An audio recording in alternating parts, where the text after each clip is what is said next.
What I want to do today is walk you through some of the, I think, really important work that's been done, not just here at UNC Chapel Hill, but also some other places around the country, and how it's led to the law. And really, it's exciting that we now have 31 states and across the country that have concussion laws. And it's rare to pick up a newspaper in a given week where we don't read something about this topic. This one from about a year ago. This one from October 16th of this past year. This one from 4 days ago. This one from 2 days ago. And this one, my favorite one, which was published in the New York Times about 2 years ago, because I think the media is helping us. This is and talk about prevention of catastrophic injury. Unfortunately, the average student, the average athlete, the average parent or coach, they don't read the scientific papers that we publish. But they read newspapers, they watch CNN, they watch football games on Saturdays and Sundays. And the media has done a wonderful job of late trying to educate the lay public that these are serious brain injuries.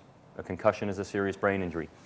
It's not just a ding or a bell ringer, and if we continue to utilize or use that language, then we trivialize the injury. And a coach may say, like to still use this language, it's a bell ringer or a ding, but I think we've come a long way, and so you're going to probably continue to see headlines. I hope that we'll see more positive headlines than negative headlines. We've been very fortunate at UNC Chapel Hill. We have built a laboratory around our athletic fields, in our athletic training rooms, and the courts, the basketball courts and hockey rinks. And I like to use this Venn diagram to try to explain how we've gone on this journey. Bob talked about the journey that he and his family have been on, and they're part of our journey now. And we started our work here with some very basic studies looking at the neurophysiology, neuropathology of concussion back about 15, 17 years ago. And now we've expanded into concussion biomechanics. We're studying behavior modification, how we can change behavior, as Bob talked about with the Sport Spectacular. We're now doing it with our own athletes, trying to train them using video footage and accelerometers and helmets. We're beginning, I think, some really important work in education and awareness and how we disseminate this information. Treatment and rehabilitation is sort of the next frontier, and we're headed on that path as well. So while these are all linked together, Carolina is making a difference. And I think that we have an amazing team. Bob talked about all the people that he's met. He's not even met probably half of the folks that really are part of this whole team, and I look forward to bringing him on board to meet the team. But we have a beautiful center that's on the top floor, the Stallings Evans Sports Medicine Center. It's right in the heart of campus, just down the hill from the football stadium. If you haven't seen it, I really hope you'll come by and visit it. This is where we were doing some testing out at R.J. Reynolds. So we've taken our mission and our center on the road. Again, we're constantly trying to educate people about the dangers of concussion. We're trying to work on rehab. We've been known for really validating objective tools for concussion measurement, and there's not a place in the country that does it like we do it, and we're blessed to have an amazing athletic department, an amazing sports medicine staff where they allow us to utilize athletes here as subjects. It's a clinical research program that I think many people around the country are envious of. So I like to toot our horn. I can't always do that when I go out and talk at medical meetings and there's a bunch of physicians from all over the country that I can't toot Carolina's horn, but I can do it in this audience on this day. Steve said it was okay. We really, I think, have been bridging the gap between research and clinical practice, and there's nobody who believes that more than Steve. I mean, Steve's an epidemiologist, and I'll tell you, the best sports epidemiologist in the country, because he, several years ago, and I know he doesn't like me telling this story, but it's about going and getting your hands dirty. He went down to the University of Miami with us and to a number of other universities and actually did the testing with us so that he, as an epidemiologist and biostatistician, can help us sort of figure out what the numbers mean. And so, again, it's just about how we're a special place and how the Injury Center here has been a part of this. I'm not going to spend a lot of time on this other than just to illustrate for you that this is a major problem, and it's not just a problem in sport, but it's a problem in the military. As we know, there was an article on the front page of the USA Today just on Tuesday that talked about we're approaching probably 50% of our returning soldiers from Afghanistan and Iraq will suffer from post-traumatic stress disorder when this war is over. And that's a frightening statistic because post-traumatic stress disorder is in many ways linked to traumatic brain injury, not in all cases, but in many cases. And this is a condition which can haunt these individuals and their families for many years. And so we are expanding our work beyond just the playing fields and into to the battlefield. And again, it's looking not just at acute concussion, but also what happens later in life, and I'll touch on that here in a minute. As Bob said, while football has been the model that we have studied this injury, concussions occur in every sport. And these are some statistics, some older ones, but I'll share you on the next slide the most recent updates. But these are injury rates by 1,000 athlete exposure. And it's the best way to track injury rates for any sport-related injury. And you can see that football certainly has the highest in all of these studies, which primarily are high school. These are all high school studies. But the more recent data suggests that ice hockey, that there's an increase in the incidence of concussion in ice hockey, as well as women's basketball seems to be on the rise. And so we have to pay attention to this regardless of the sport. And the 2011 update, this was a paper published by Andy Lincoln this past year, showing again that football, ice hockey, soccer, lacrosse have the highest rates, that competition concussion incidence rates are consistently higher than what we see in practice, which makes sense. It's a more intense environment. And in sports where we have the same rules, with basketball and soccer, it does appear that there's a higher incidence rate in females and also a slightly protracted recovery rate or longer recovery rate in females as opposed to males. The data, we're still trying to identify and figure out the adolescent versus adult rates. It's inconclusive at this time. But again, I think more work to be done on this. When I talk about this, I like to emphasize that I always try to teach this from a prevention perspective, which is fitting for this setting and audience and through this lecture being hosted by the Injury Prevention Research Center.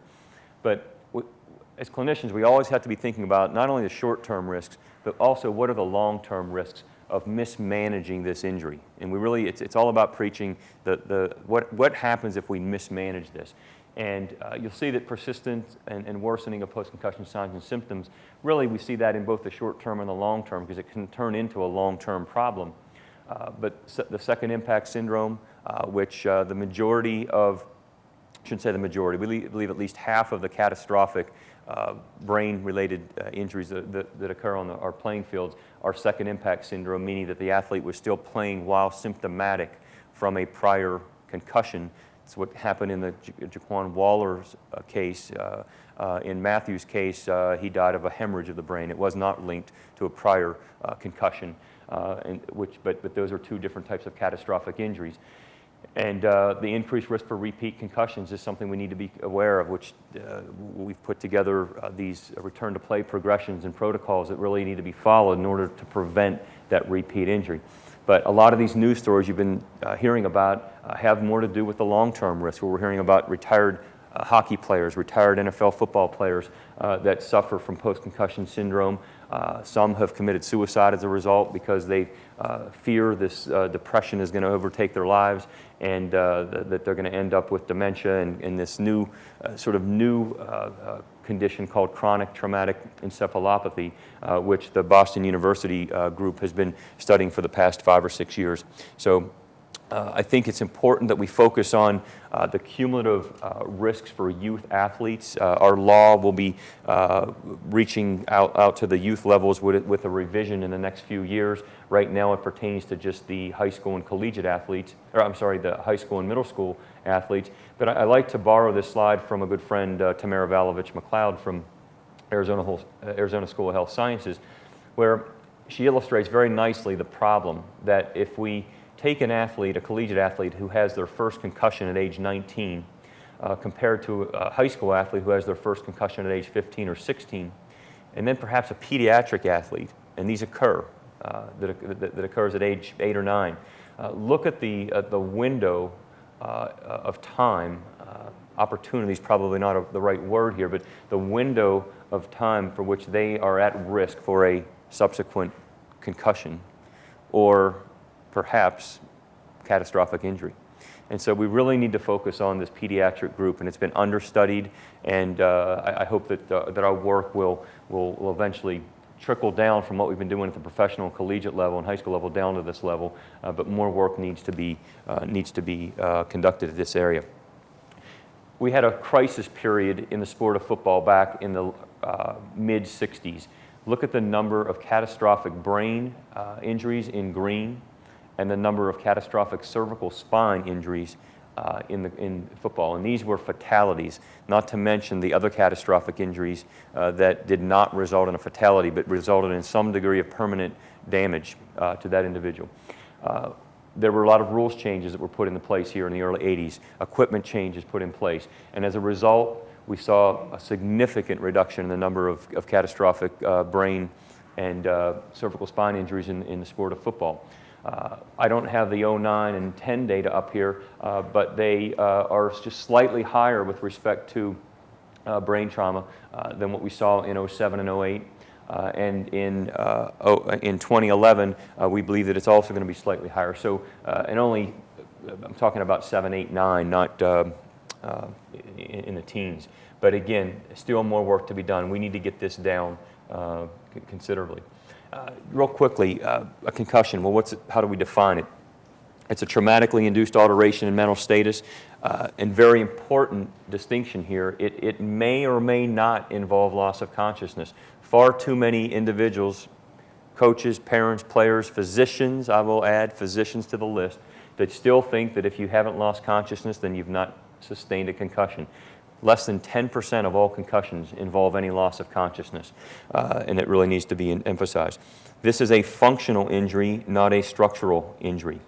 And if you look at how the brain moves inside the cranial cavity, and this is showing it in just one plane, I hope that this will help illustrate why a helmet, a hard outer shell, will not prevent the movement of the brain inside the cranial cavity. We want our cake and eat it too, I always say.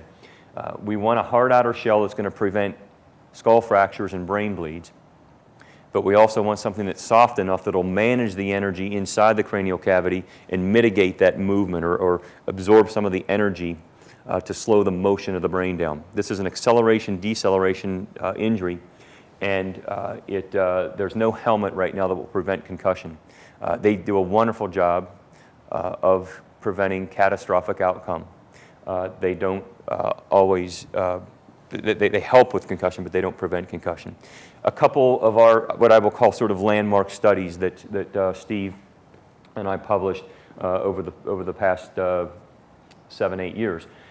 And this is a large study of collegiate football players that looked at the recovery curve, showing that on average, and along this axis here, this represents the severity of their symptoms on an 18-item symptom scale and how serious or how severe the symptoms were.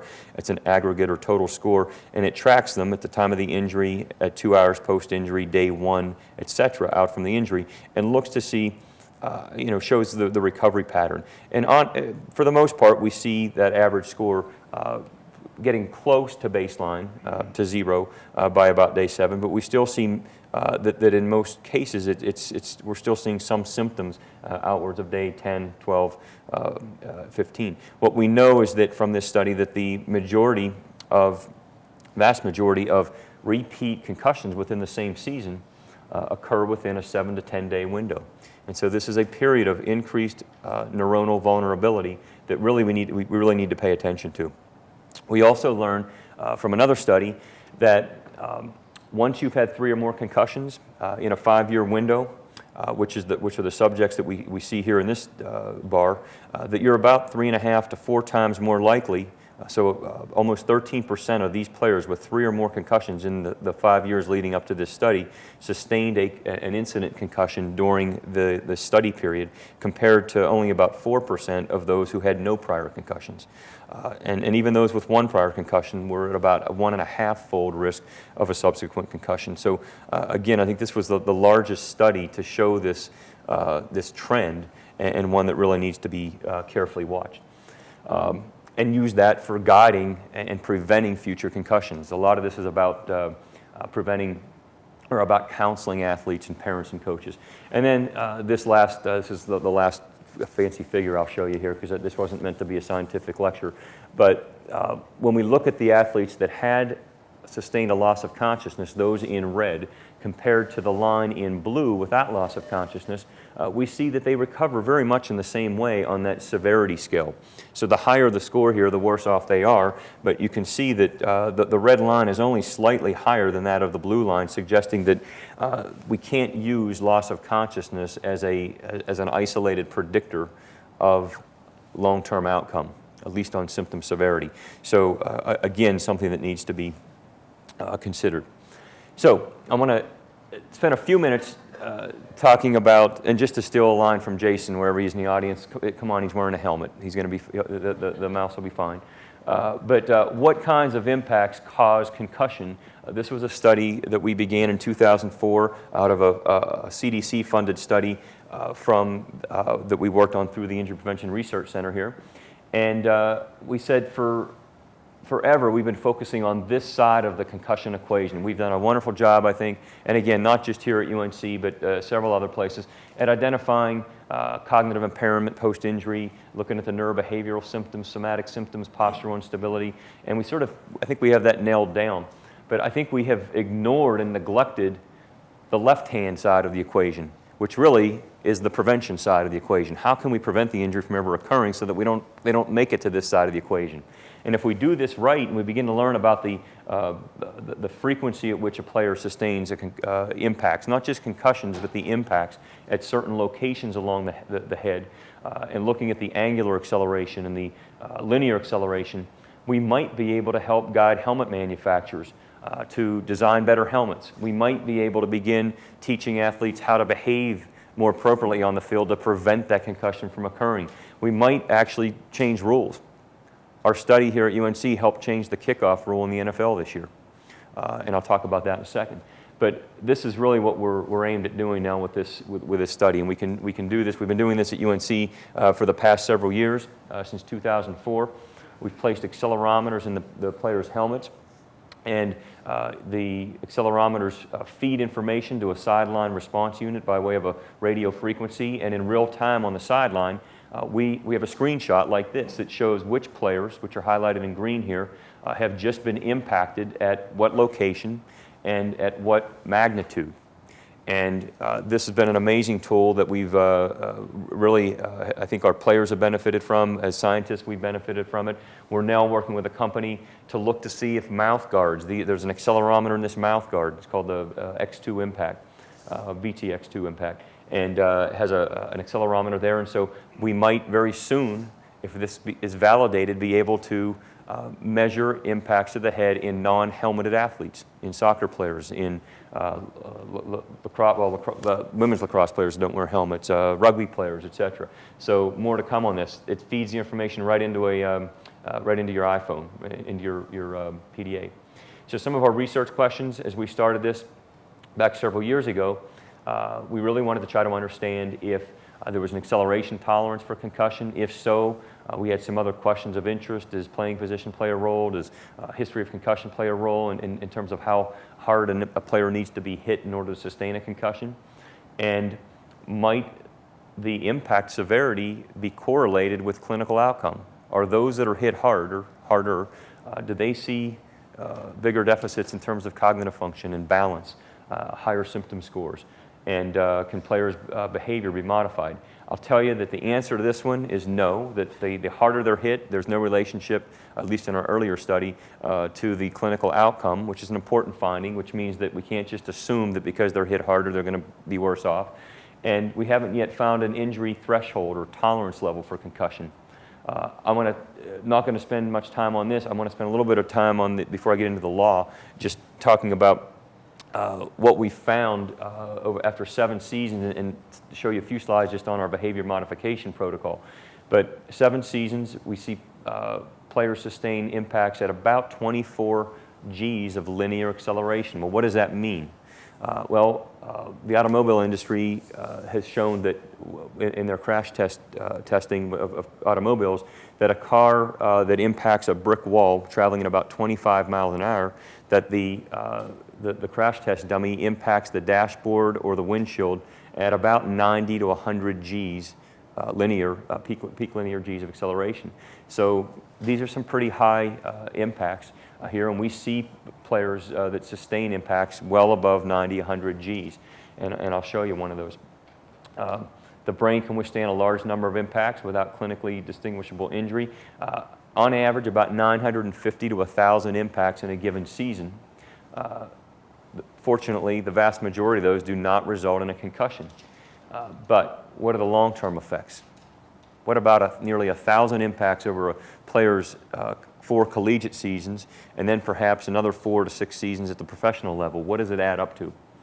We also know that the most dangerous impacts occur on special teams, such as kickoffs and punts, and I think this is an area that warrants more attention and more research to help guide decision makers, to help guide rule changes. We also know that these impacts to the crown of the helmet here, of which we see about 15% of all impacts, these are the most dangerous ones. These are the ones that are more likely to result in impacts of greater than 80 Gs of acceleration. Those are the ones that we believe are most dangerous with respect to concussive injuries, as well as loading the head in an inappropriate way. Of the 19 concussions that we've captured to this point, you can again see that the majority of them are to the crown of the head here. And these are some rough numbers. Dr. Marshall always reminds me that these are still rough numbers. They're not, we haven't placed too much on this yet, but we're trying to find, is this, if we place this threshold at 100 Gs of acceleration, well, the early suggestion is that we're about 17 times more likely to sustain a concussion than if that insult is less than 100 Gs of acceleration. So again, this is one of the ways in which we're using this. With respect to behavior modification, what we know is that we can make a difference. We don't have a study on this yet, but we have anecdotally, we've worked with athletes to show this. So I'm going to show you this. This is a 102 G impact on a kickoff in a game of this player right here. You're going to see him lower his head. This was a game against Utah back in, it's been about 6 years ago now. It was in the second season that we had the study. I'll show that one more time, but you can see 102 Gs to the right side of the, front right side of the head here. And we noticed a pattern with this player, that he seemed to be doing this often, and we've been doing this with other players now, where we see that they have this propensity to sort of lower the head and lead with the head inappropriately. And so we will take these individuals and sit with them, show them the video footage, show them what the HIT system, the head impact telemetry system is showing, and showing them how many of these arrows are showing up on their head. The New York Times actually came and wrote an article on us with this piece, talking about safer football taught from inside the helmets. One of the few positive headlines that have come out of the concussion world of late, and so I hope that we can see more of these. And just an example of how behavior modification can make a difference. This was 4 weeks after this event. You'll see this same player right here, I'm pointing to him. You'll see he's going to come back here and come to the sideline. He's going to rotate his head out of the way. And rather than using the helmet to make the hit, he made that with his left shoulder. And this, I think, is an example of injury prevention. It's taking the technology, putting it in front of the player, and saying, this is how we can make a difference. We just need to do more of this. We study both ends of the spectrum. We've been studying youth athletes and high school collegiate athletes in terms of the acute injury. In 2001, again, through the help of the Injury Prevention Research Center, we started the Center for the Study of Retired Athletes, where we really wanted to try to study the, sort of get an epidemiological snapshot of what these former players are experiencing, and then see if we can't do something about it, see if we can't look at some treatment and intervention. We've had a number of studies. We brought well over 350 retired NFL players to the center over these 10 years since we started in 2001. Some of them have involved musculoskeletal injury, but the majority of them have involved looking at the late life consequences with respect to their neurodementia and neurocognitive performance. And these are two papers that Steve and I published with our team at the center. The first one in 2005 showing that there was about a five-fold risk of being diagnosed with mild cognitive impairment, which is a precursor to Alzheimer's disease. So you can see the group here that had 3 or more concussions during their professional playing career had about a five-fold increased risk of developing MCI, precursor to Alzheimer's disease, compared to those with no prior concussions during their playing career. We also interview the former athlete, their spouse, and see this increased risk of early memory or early onset of memory impairment in this group. 2007, we published a similar paper showing that same group of 3 or more concussions during their playing career had a five-fold risk of being diagnosed with clinical depression later in life, after the age of 50. So as you can imagine, these two studies sent shockwaves through sort of the NFL community. The NFL tried to snuff this out pretty quickly and suggest that they were poorly designed studies. I'm happy to say that that committee that criticized these papers 5-6 years ago no longer exists. They were disbanded. And now there are individuals, including myself, who've been brought to the NFL's concussion committee, and we're members of that committee. And I think Roger Goodell, the new commissioner, is taking this injury very seriously. We have also brought several individuals to campus, and we have a current study that's going on right now where we're using very sophisticated imaging technology, which is done right across the road here at the Biomedical Research Imaging Center, the BRIC, where we're finding significant atrophy and decreased white matter connectivity in retired players compared to age-matched controls. And this is an early slide, but we have a much larger sample now. And again, I think that we're going to find that we're going to soon have technologies such as diffusion tensor imaging to better understand acute concussion and the acute changes that we see in athletes, which is one of the aims of that CDC study where we're studying this with the accelerometers. We're also looking at interventions. You may have heard about omega-3 fatty acid with DHA in it. This has been described as perhaps having a neuroprotective effect for both preventing the concussion as well as then treating those during the recovery period. There's no good science to back this up and support this claim yet, but I think you'll be hearing more about it as better studies are designed. But again, this is one of our goals is to try to help understand what treatments might be available. So as I move into discussing and talking a bit about the law, I want to emphasize that there is clearly an underreporting of concussion, and I hope that we can close the gap on this. Jana Mihalik, who's part of our research team at the Goodfellow Center, has really done a wonderful job of focusing in on this area. Our dissertation focused on looking at the effects of whether coaches and athletes can be trained about concussion and educated about concussions, and then whether it's translated in the right way. And this is really an important area of research. And when you see statistics like this, 75% of athletes surveyed didn't know the signs and symptoms of concussion in 2003. I'd be surprised if that number right now was even anywhere near that. I hope that we're down well below 50% now, and that this number of 50% of high school football players going undiagnosed or unreported, that we're closing the gap on that as well.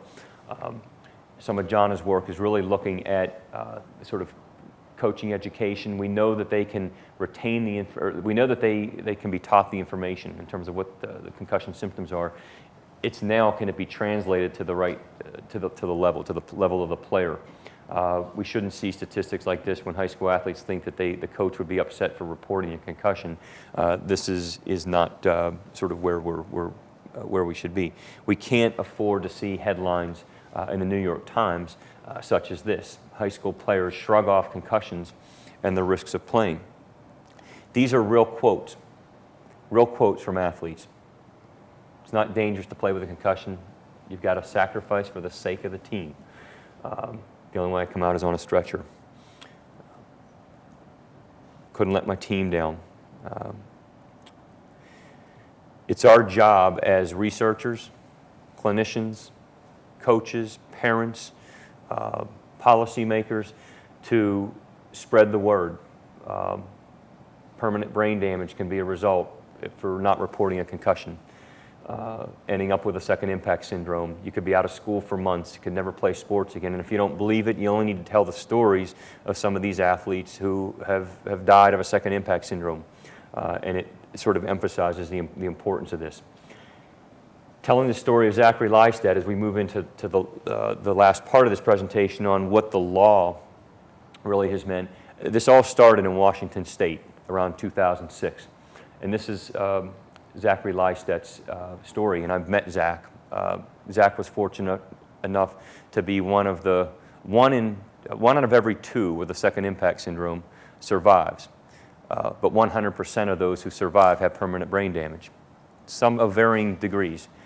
And Zach was 13 years old, playing middle school football, and just a few plays before halftime went down without a loss of consciousness initially.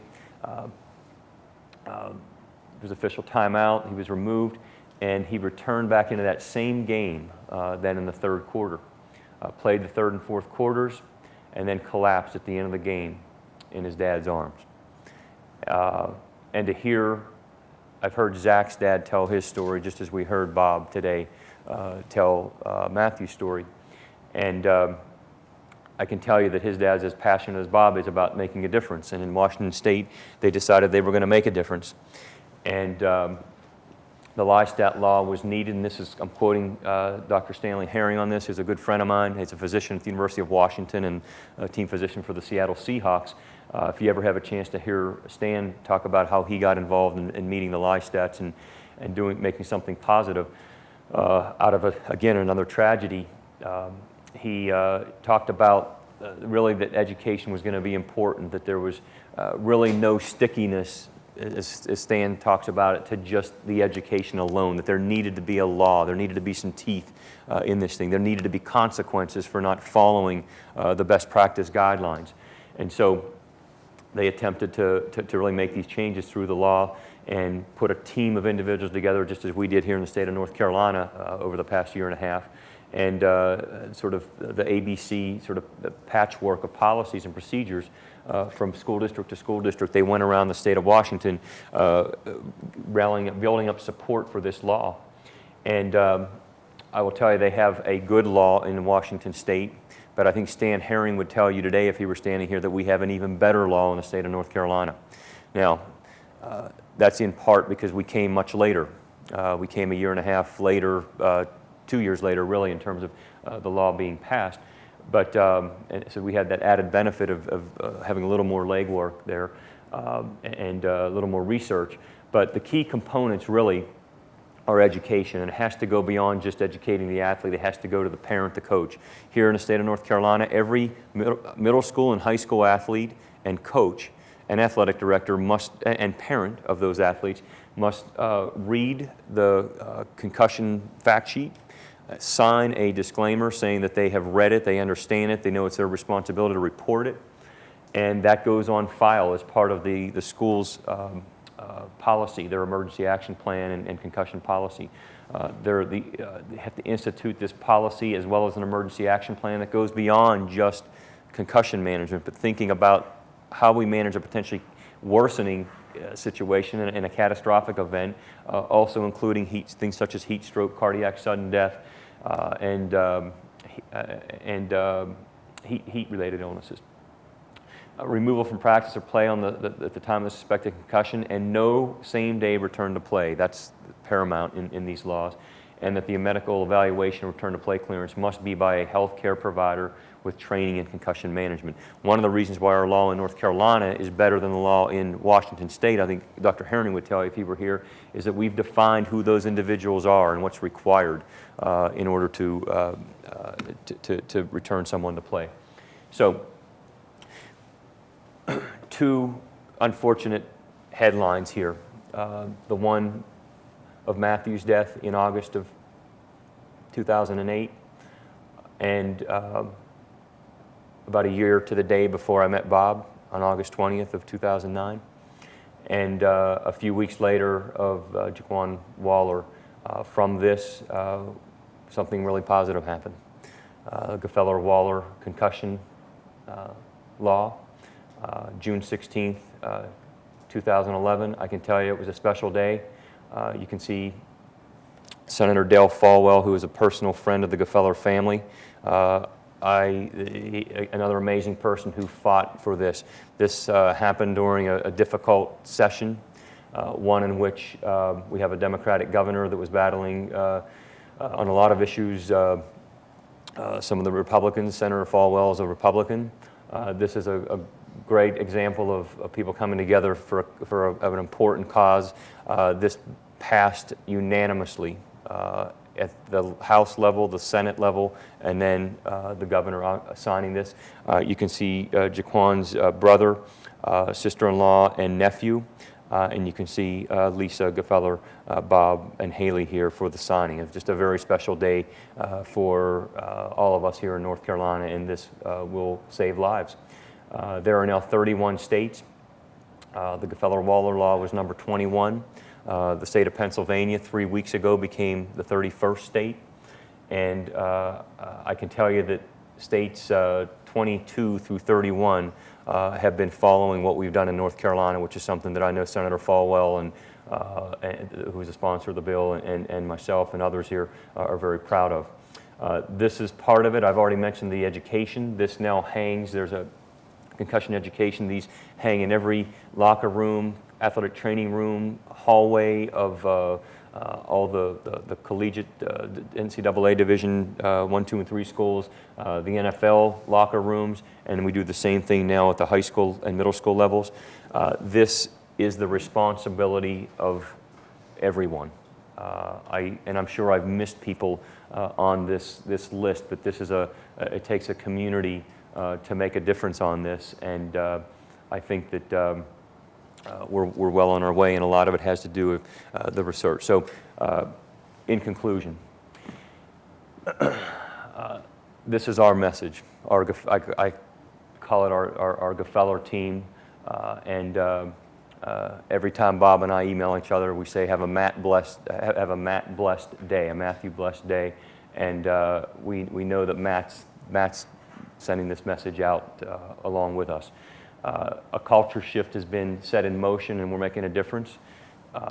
Concussion education is the key. We have to continue to train people on what the red flags are, because if we treat every one of these head injuries on the field or on the court or on the ice as just a typical concussion, you might miss a red flag where that athlete's headache is worsening, or where they have a pupil that's not responding in the same way to light that might be indicative of pressure being placed on a cranial nerve in the brain.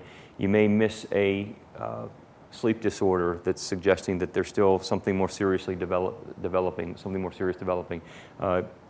You may miss cognitive changes that are affecting them in school that turns into something more serious and perhaps something catastrophic. We need to establish an objective, comprehensive evaluation and standardized return to play protocol. The Injury Center here, the Injury Prevention Research Center at UNC, has been instrumental in helping us to do this, not just for the past 3 or 4 years, but for the past 17 years. Think beyond the acute trauma. Equipment and safety and behavior modification have to be handled together. We can't just rely on that piece of equipment that's going to create this false sense of security with our young athletes. We have to modify behavior, and I do think the state laws will make a difference. We have an amazing team, and I don't have everybody up here, but this is Jason Mihalik, Julianne Schmidt, Jonna Mihalik, along with Matthew's picture outside of the Matthew Gefeller Center. But we have many other students, some grad students who are here today that are doing great work in this area as well. And I can't thank the Gefeller family enough for all that they've done to help make a difference.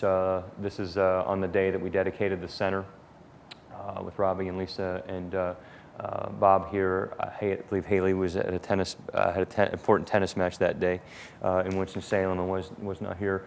But we're doing great things here, and together we'll continue to make a difference. So thank you.